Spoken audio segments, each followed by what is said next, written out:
اللہ کے ولیوں نے اپنی کتابوں میں ایک بات لکھی ہے، ہم نے جب بھی اس دعا کو پڑھا اللہ پاک جل شانہ نے اس سے فوری عطا فرمایا، اللہ نے آج تک اس دعا کے مانگے کا رد نہیں فرمایا۔ ایک واقعہ ہے حضرت علی کرم اللہ وجہہ کا۔ حضرت علی ایک سفر میں، تجارت کے سفر میں تشریف لے گئے، سفر تجارت میں آپ تشریف لے گئے۔ جب وہاں آپ تشریف لے گئے تو دیکھا ایک شخص ہے جھونپڑی، اس میں سے کرہانے کی آواز آ رہی ہے۔ آپ اندر تشریف لے گئے تو صاحب خانہ نے اندر سے آواز دی، جو بھی صاحب آ رہے ہیں اجازت سے آئیں۔ سمجھ گئے اندر مستورات ہیں۔ وہ صاحب باہر تشریف لے آئے تو پوچھا کیا ہوا، کرہانے کی آواز کیا ہے؟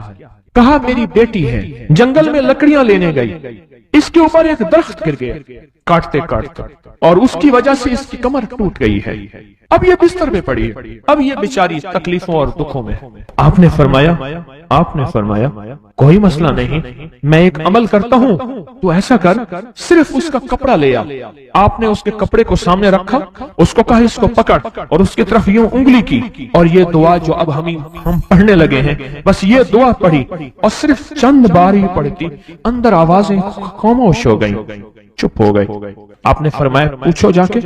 آپ وہ بندہ اندر گیا تو واپس آیا، کہا بیٹی کو نیند آ گئی ہے، آج کئی ہفتے ہو گئے ہیں سو نہیں سکی، در سے کرہا رہی تھی، اس کو نیند آ گئی ہے۔ آپ فرمانے لگے میں سفر میں جا رہا ہوں، جب واپس آؤں گا نا پھر پوچھوں گا، اگر کوئی تکلیف ہوئی تو پھر دم کروں گا، پھر دعا کروں گا، اور انشاءاللہ ٹھیک ہو جائے گی۔ آپ چلے گئے، آگے تشریف لے گئے تو آپ کے ہم سفر تھے، ان کی سواریاں تھیں، ان میں سے ایک گھوڑا تھا جس گھوڑے کو ٹھوکر لگی، چوٹ لگی، اس کے اگلے پاؤں کی ہڈی گھٹنا باہر نکل گیا، وہ ایک طرف ہو کے بیٹھ گیا، اس کا گھوڑا چل نہیں سکتا تھا۔ اس نے آ کے حضرت علی کرم اللہ وجہہ درخواست کی کہ آقا اس کے لیے کچھ فرما دیں۔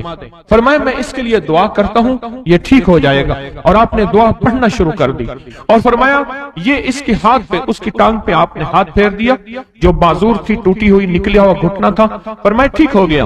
اور قافلے والوں نے دیکھا وہ گھوڑا سب سے آگے تھا، سب سے سبق رفتار تھا، اور سب سے لاجواب تھا۔ آگے ایک جگہ تشریف لے گئے تو قافلے کو پیاس لگی، پانی کی ضرورت تھی، کنواں دیکھا تو کنواں خشک تھا۔ آپ نے فرمایا کوئی بات نہیں، یہ دعا پڑھی، اور دعا کو پڑھ کے اپنا لعاب کنویں میں ڈال دیا۔ فرمایا کنویں میں پانی کا ایک جوش اٹھا، اور پانی اٹھا اور منڈیر سے باہر نکلا، لوگ پینے لگے تو آپ نے روک دیا، فرمایا مت پیو، کنویں کا جو کھڑا کالا پانی ہے وہ نکل جائے، اور پھر شفاف پانی جب نکلا فرمایا یہ پانی پیو، مشکیزیں بھرو، سواریوں کو پلاؤ۔ قافلہ چلتا رہا، آگے تشریف لے گئے، آگے دیکھا تو کھانا ختم ہو گیا، کھانا ختم ہو گیا، اتنا کھانا تھا کہ اب کھا لیں، آئندہ کیسے کھائیں گے؟ تو آپ نے فرمایا جو کھانا ہے لے آؤ۔ آپ نے کھانے کو رکھا، اوپر کپڑا ڈال دیا، اور یہ دعا پڑھنی شروع کر دی جو ابھی ہم بیٹھ کے پڑھیں گے، خوش قسمت ہیں۔ اور کپڑا ڈال کے فرمایا دعا فرمائی، یہ عمل فرمایا، یہ دعا پڑھی، اور اس کے بعد فرمایا دیکھو کھا لیا، اور فرمایا ہمارا 17 دن کا سفر تھا، اس 17 دن میں ہم نے کھایا، لوگوں کو کھلایا، جہاں لوگ آتے تھے ان کو بٹھاتے تھے، دسترخوان ہمارا تھا چند افراد کا، پھر سینکڑوں لوگوں نے کھایا۔ 17 دن کے سفر میں تھوڑی سی کمی بھی نہ ہوئی، جب گھر لوٹے تو وہی کا وہی ہمارا خزانہ، کھانا، وہی سارا توشہ موجود تھا۔ آگے تشریف لے گئے تو ایک تجارت میں ایک دیکھا تو ایک بندہ ہے ٹھیکریوں پہ ٹھیکریاں مار رہا ہے، آپ اس کی طرف تشریف لے گئے، آپ نے اس کو جا کے دیکھا، لگتا ہے کہ تو پرانا جواری ہے۔ اس نے کہا جوا کھیلتا تھا، سب کچھ ہار بیٹھا ہوں، ہر چیز زندگی ختم ہو گئی ہے۔ آپ نے فرمایا اچھا ایسا کر توبہ کی نیت کر لے، اللہ سے توبہ کر لے، اور پھر میں تیرے لیے دعا بھی کرتا ہوں، عمل بھی کرتا ہوں، تو ایسا کر پتھر پہ پتھر مار، تیرا ہر پتھر سونے کا بنتا جائے گا۔ آپ بیٹھ گئے، اس نے ویسے ہی پتھر پہ پتھر مارا، اور جیسے بیچارہ بے بسی کی حالت میں پہلے مار رہا تھا، آپ نے دعا کرنی شروع کر دی، یہ دعا پڑھنی شروع کر دی، اور دعا پڑھتے پڑھتے دیکھا تو لوگوں نے پتھروں کی شکلیں بدلنا شروع ہو گئی، اور جو پتھر بھی اس کے ہاتھ میں آیا تھا وہ سارے پتھر سونے کے بن گئے۔ آپ نے سارا سونا اس کو دیا، چل پڑے۔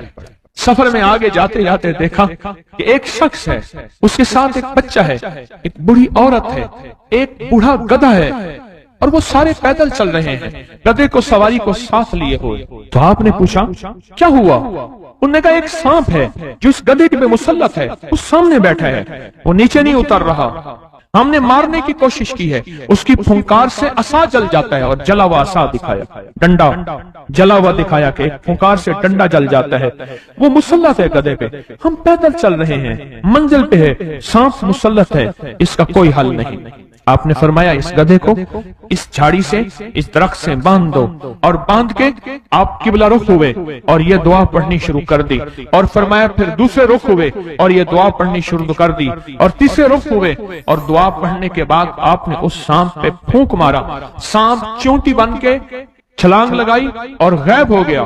تو انہوں نے پوچھا آقا یہ کیا تھا؟ فرمایا یہ تمہارے اوپر ایک دشمن جن مسلط تھا جو کہ تمہاری جانوں اور عزتوں کا لٹیرا تھا۔ آخرکار آپ کے غلام نے آپ سے پوچھا آقا اگر آپ یہ دعا ہمیں سکھا دیں، چشمہ فیض سے گر ایک اشارہ ہو جائے، چشمہ فیض سے گر ایک اشارہ ہو جائے، لطف ہو آپ کا اور کام ہمارا ہو جائے۔ آئیں بسم اللہ کر کے اس دعا کو پہلے سنتے ہیں۔ یا وہاب حبلی من نعمت الدنیا والآخرہ انک انت الوہاب۔ اللہ کے ولیوں نے اپنی کتابوں میں ایک بات لکھی ہے، ہم نے جب بھی اس دعا کو پڑھا اللہ پاک جل شانہ نے اس سے فوری عطا فرمایا، ورنہ اس کی نسبت عطا فرمائی، اور ورنہ چند لمحوں میں عطا فرمایا، ورنہ چند دنوں میں۔ اللہ نے آج تک اس دعا کے مانگے کا رد نہیں فرمایا۔ ریس کی وسعت کے لیے جو میں بتاتا ہوں کہ بندہ ہے 129 دن اور 129 دفعہ سورۃ کوثر پڑھ اور پھر آنکھوں سے رب کی طاقت کے جلوے دیکھ۔ 129 دن اور 129 بار آپ بتائیں جو یہ پڑھتے ہیں 129 بار سورۃ کوثر کتنا وقت لگتا ہے؟ صحیح بتائیں، اگر نہیں پڑھتے نہ بتانا۔ 10 منٹ کی آواز بھی ہے، 7-8 منٹ کی آواز بھی ہے، 15 منٹ کی آواز بھی ہے، ہم 15 منٹ لے لیتے ہیں، 15 منٹ لے لیتے۔ کیا روزانہ کے 15 منٹ ہمارے لیے مشکل ہے؟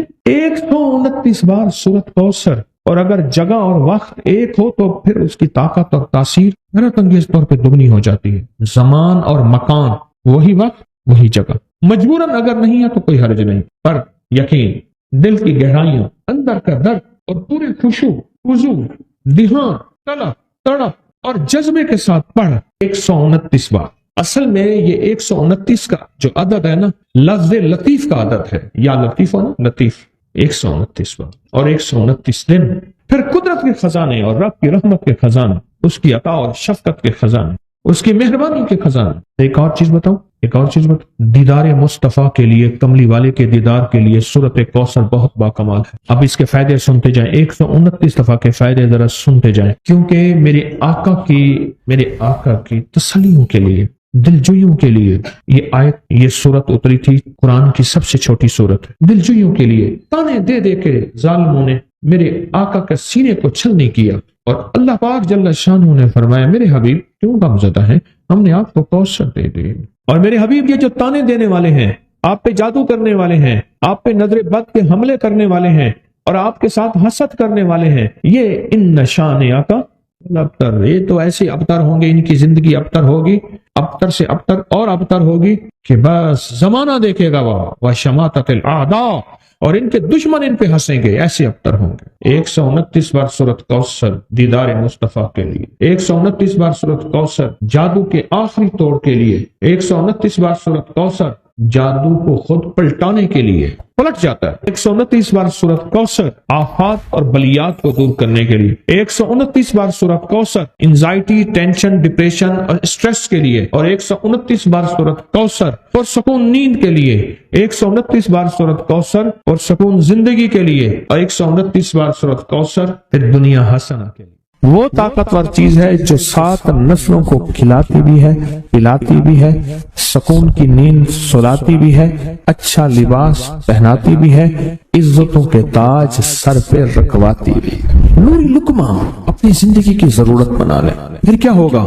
سورۃ فاتحہ کی آیات 7 ہیں، اللہ 7 آسمان اور 7 زمین کی جتنی بھی برکات ہیں، برکات من السماوات والارض، اللہ 7 آسمان اور 7 زمین کی ساری برکات اس کو عطا کر دے گا، اور لوگوں کو پتہ ہی نہیں ہوگا کہ یہ بندہ کتنا مالدار ہے، روحانیت کی طاقت اور روحانیت میں کتنا آگے ہے، کوئی پہچان بھی نہیں سکے گا کہ روحانیت میں یہ بندہ کتنا آگے ہے اور کتنا آگے سے آگے بڑھ گیا ہے، کسی کو علم بھی نہیں ہوگا۔ نوری لقمہ یہ زندگی کی مجبوری بنا لے اور نوری لقمہ اپنی زندگی کی ضرورت بنا لے، پھر دیکھیں کمالات۔ کیوں؟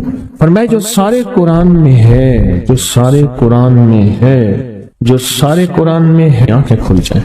یہ سورۃ فاتحہ نماز کھانے کے دوران پڑھنے والا یہ اہل نظر میں ہے، اس کی نظر وسیع ہو جاتی ہے، یہ اہل کشف ہوتے ہیں، ان کی دل کی آنکھیں کھل جاتی ہیں، یہ فرشتوں کو دیکھتے ہیں، یہ انسانوں کے دلوں میں جھانک لیتے ہیں، یہ کائنات کے راز پڑھ لیتے ہیں، کائنات کے راز پڑھ لیتے ہیں۔ یہ اللہ پاک ان کے سامنے جنات آنکھوں سے دکھاتا ہے، حتیٰ کہ یہاں تک